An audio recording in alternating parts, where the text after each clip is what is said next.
করে দিয়েছি। ও মা, কেমন করে মনে করবো যে আমাদের পিতার নাম তুমি বলেছিলে রাম, এনার নাম রাম, কিন্তু আমরা তো মনের মধ্যে থাকি ভিক্ষা করে খাই, গুরু দক্ষিণা দেবার লাগে দাঁড়ে দাঁড়ে ভিক্ষা করে বেড়াই। বাবা, আমাদের পিতা যিনি হবে সে তো আমাদের মতো একজন মনের ভিখারি হবে। এ তো রাজা মহারাজা, কত তার প্রজা, কত দক্ষ, কত ঐশ্বর্য, কত অশ্ব, কত হস্তি, কত সেনাগণ। বাবা, এই মহারাজই যদি আমাদের পিতা হবে,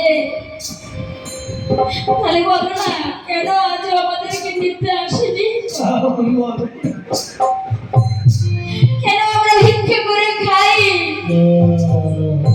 কেন আজও আমরা পিতৃ পরিচয় বলতে পারি না?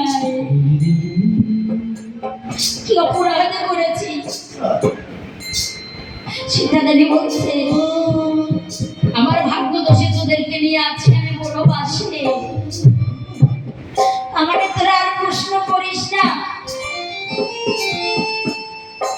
তোরা জিজ্ঞাসা করতিস কেন কাঁদি আমি?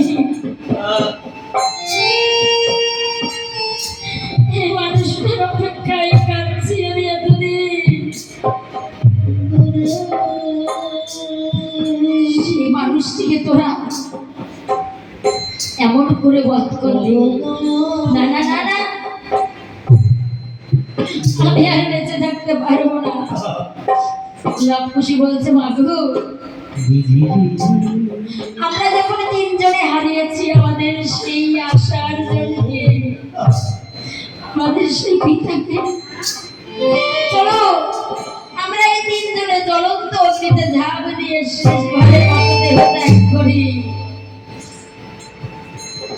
তাই 7 পাশ ঘুরে মুখাগ্নি করবে বলে তৈরি হচ্ছে। এদিকে বাল্মীকি মুনি জানতে পারে, বাল্মীকি মুনি ছুটে আসে চোখের পলকে, এসে দুটি বালকের হাত থেকে মশাল ঢেলে দেয়, আর সীতা দেবীকে বলে, ওমা তুমি শান্ত হও, তুমি কি করতে যাচ্ছিলে? মুখাগ্নি করলে যে সব কিছু শেষ হয়ে যেত, আমি যে কিছু রক্ষা করতে পারতাম না। মা শান্ত হও। সীতা দেবী বলছে, পিতা গো, আরে কেউ না জানুক তুমি তো জানো,